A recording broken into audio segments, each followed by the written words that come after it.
పోసారట మీరు అధికారుల మీద? కారం పోసారట. 5వ తారీఖు నాడు కారం కొట్టిన మాట నిజమే.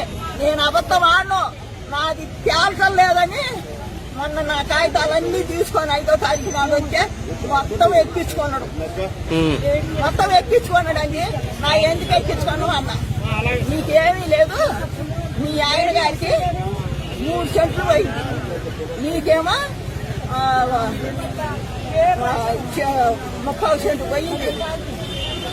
నీకు 6,00,000 పడ్డాయి. మీ ఆయన గారు ఉండగా 3 సెంట్లకు పడ్డాయి అంటారు. మా ఆయన గారికి 3 సెంట్లకు వాళ్ళ కాగితం ఉంది, 3 సెంట్లకు వాళ్ళ.